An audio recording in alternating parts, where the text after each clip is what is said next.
Okay, for today's topic, we will be discussing conic sections. Let's first discuss circle.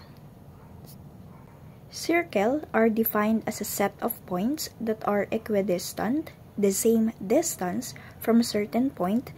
This distance is called the radius of a circle. Since alam naman natin na ang circumference ng circle ay binubuo ng set of points which is equidistant from a certain point, and that certain point is the center of the circle.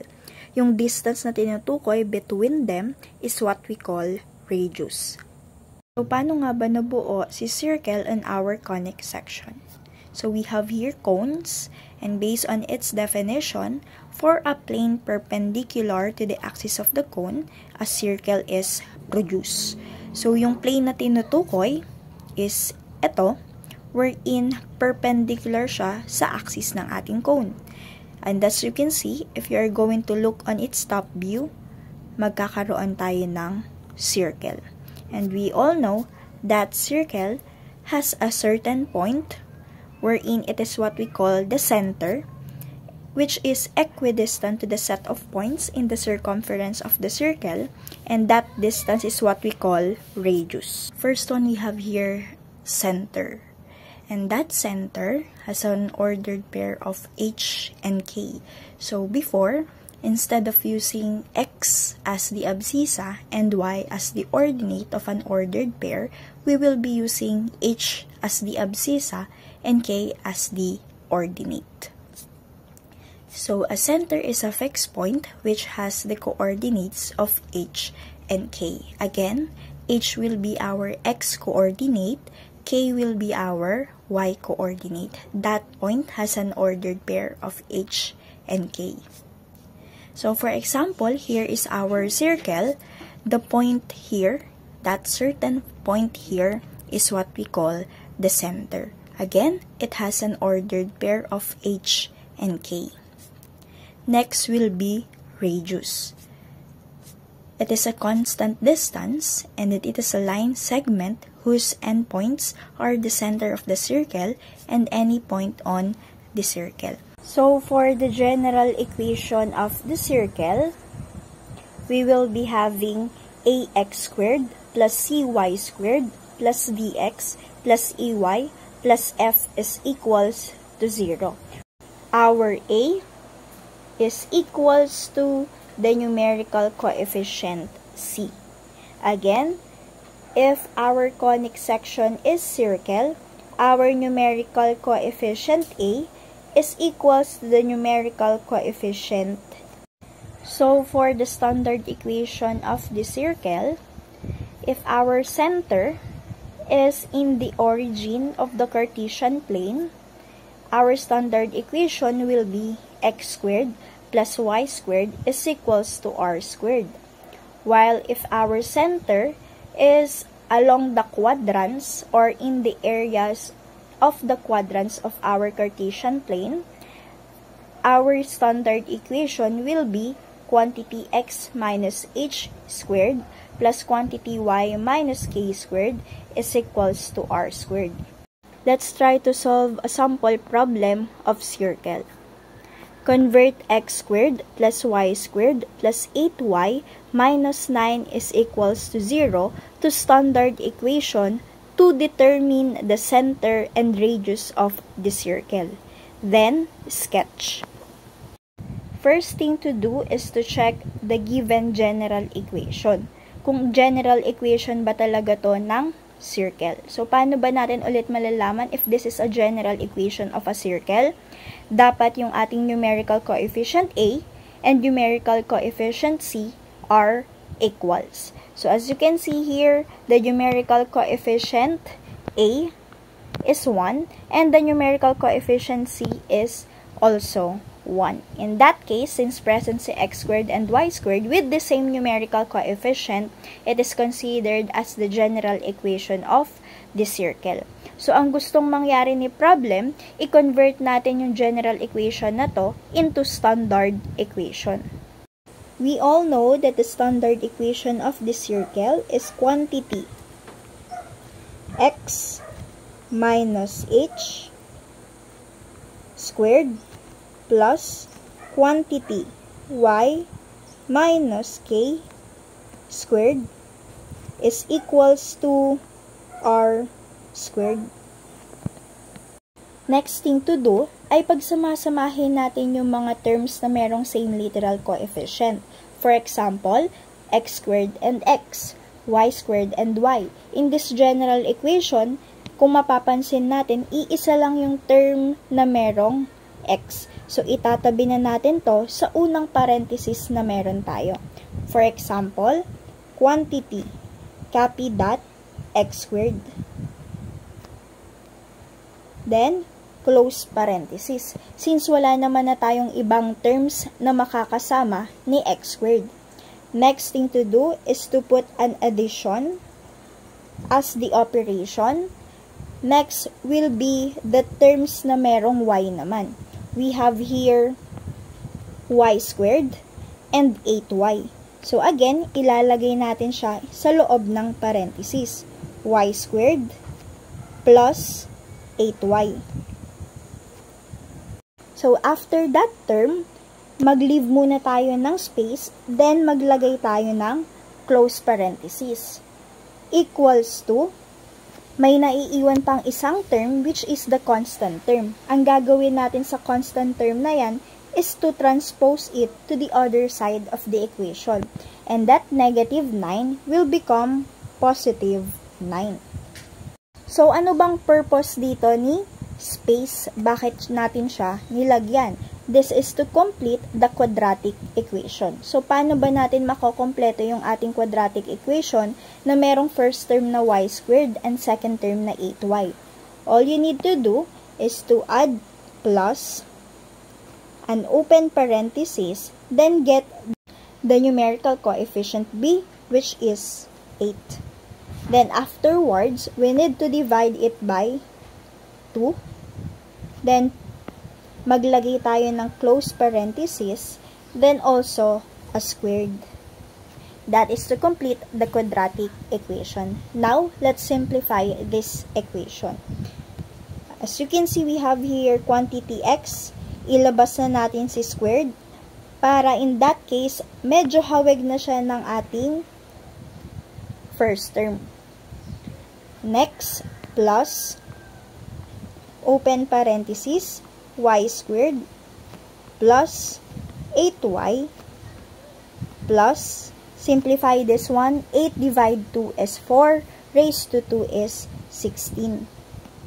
Then close parenthesis. As you can see, this is already a quadratic equation. Equals to 9.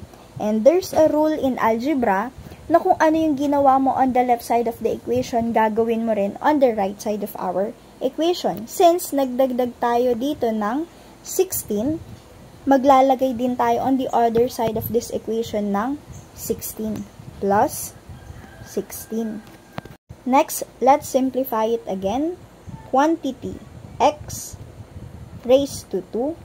Ang susunod nating gagawin is to factor this quadratic equation. So, as you can see, this is a quadratic equation. We need to get its factor. So, paano ba mag-factor ng quadratic equation? We have two options. Actually, this is 3. First option is to use the grouping method. Second option is to use the quadratic formula. Then, the next option will be the Caltech. So, ipakita ko na lang muna yung ating quadratic formula.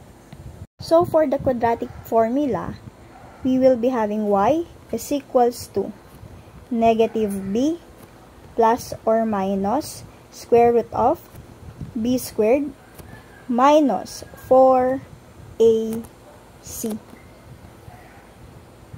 all over 2a.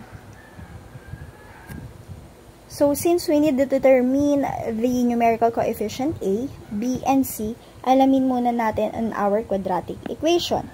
Our numerical coefficient a here is 1. Numerical coefficient b is 8. Numerical coefficient c is 16. So, i-input lang natin on our quadratic formula.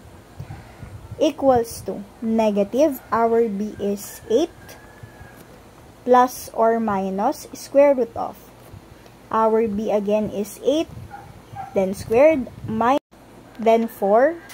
Our numerical coefficient a is 1. Numerical coefficient c is 16. All over, we have here 2a. Okay, let's simplify this one using calculator. Pwede na po kayong mag-calculate dito. So, as you can see, we will be having negative 8 over 2. Or simply, since we have here the y sub 1 is equals to and y sub 2, they have the same answers. Wherein negative 8 divided 2 is negative 4. And in that case, if we are going to make it as the factor of the quadratic equation, ang gagawin lang natin is to transpose it beside our literal coefficient y. And we will be having quantity y plus 4 squared. Since dalawa yung ating negative 4. So, ilagay na natin dito y plus 4 then squared is equals to 25. And as you can see, this is just the same with our standard equation. This is our x minus h squared. Since wala naman tayong other terms na merong x, this is going to be our quantity y minus k squared. And this is our r squared. And that's our standard equation. Next thing to do is to look for the center and radius of our circle. So, ano nga ulit yung ating ordered pair if we have the center of the circle? We have h and k. So, makikita natin ito sa standard equation ng ating circle. And since walang katabi si x na other term, it is considered that our abscissa is 0. While our k here is 4. But if we are going to make it as the ordinate of our center, we need to change its sign. So it will become negative 4. That means the center of our circle is located on 0 and negative 4. While the radius naman, ang r squared natin dito is our 25. And in that case, r squared is equals to 25. Since hinahanap yung ating r, the value of the radius, we need to cancel out the squared here using radical sign. So, cancel na yung ating squared and yung radical sign. And we will be having r is equals to the square root of 25, which is 5. And that is our radius. So, we already have our center and also our radius. Okay, so let's have our circle. First thing to do is to locate our center. So, that is 0 and negative 4. So, negative 4 must be here. And that would be the center of our circle. Since 0 naman yung ating abscissa, diretso na tayo kay y-axis.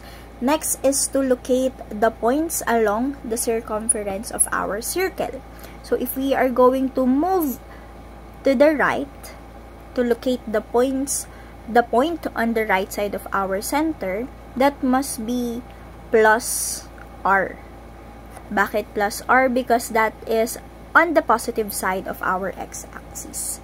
So, from our center, which has 0 and negative 4 na ordered pairs, we will be adding our radius to what? To our x-coordinate or doon sa ating h. So, plus r.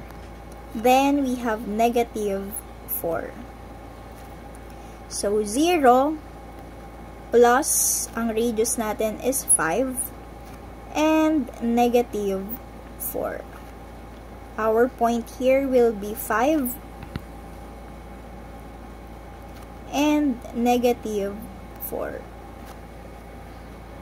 So we have here 5 and negative 4. So that must be here. That is the first point of our circumference. So 5 and negative 4. Next one will be the point on the left side of our center. So this time, this is minus r. So again, we will start in our center. So we will be using its ordered pair, 0. Then this time, we will be subtracting r. Why minus r? Because that is on the left side of our x-axis. So minus 4. 0, minus 5, and negative 4. Negative 5 and negative 4. Let's locate that point. Nandito yung ating negative 5. So, pantay pa rin ng ating center. That is negative 5 and negative 4. Next will be on the upper part of our center. Since that is the upper part of y-axis, we will be adding radius again, but this time on our ordinate, or the ordinate of our center. So we will be having 0, negative 4, plus r, or 0, negative 4, plus 5. And that would be 0 and positive 1. So 0 and positive 1, 1 is located here, and that is the other point of our circumference. 0, positive 1. Next will be the point below the center. So minus r again, since this is the lower part of the y-axis. So we will be starting again with the center. 0, negative 4, minus r. So 0, negative 4, minus 5. 0, negative 9. So that negative 9 is located here. So that is 0 and negative 9. And that is the point of the points on the circumference of our circle. This time, let's make a circle with the radius of 5.